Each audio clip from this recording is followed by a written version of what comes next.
Between June 1948 and September 1949, one of the greatest successes in history took place, the Berlin Airlift.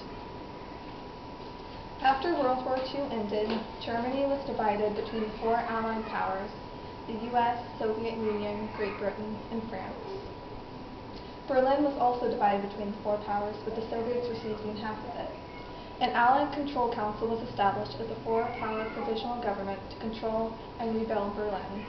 Although it seemed like the Soviets were getting the better end of the deal, they were not satisfied. History.com states that Germany had already invaded them twice in recent history, so they were uninterested in Germany's reunification.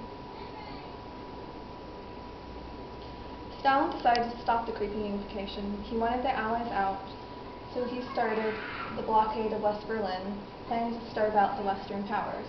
His plan was to make West Germany its own country. On June 15, 1948, the Autobahn was closed, which was the highway connecting West Germany and Berlin. On June 24th, all land and water access was also cut off. Without necessary supplies from the West, over 3 million Berliners were put into a frightening position. When the blockade began, it was put upon the Allies to help Berlin. Both withdrawal and force were unwise. The British commander, Sir Brian Robertson, came up with the idea of supplying the city by air. It was a daunting task that seemed impossible. How are they going to get all the necessary supplies to over 2 million Berliners? 5-year-old Douglas C-47 Skytrains were the only aircraft available, which could only carry 3.5 tons. Despite their limits, it was worth a try.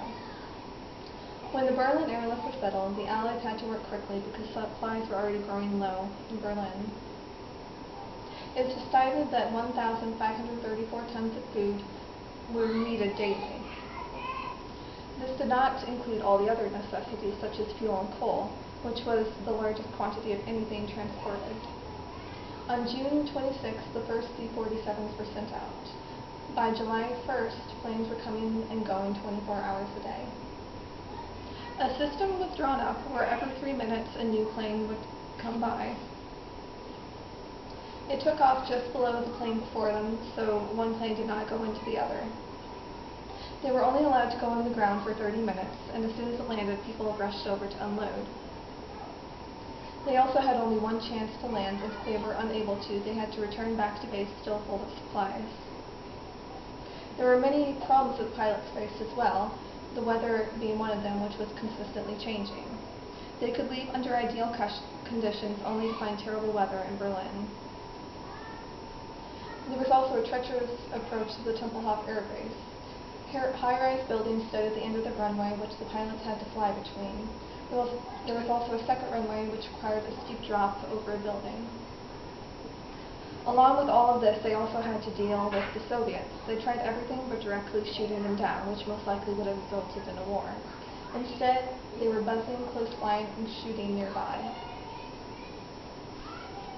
Although the Berliners were receiving supplies, life was still hard for them. When winter of 1948 hit, there was little fuel, so they had to start chopping down trees.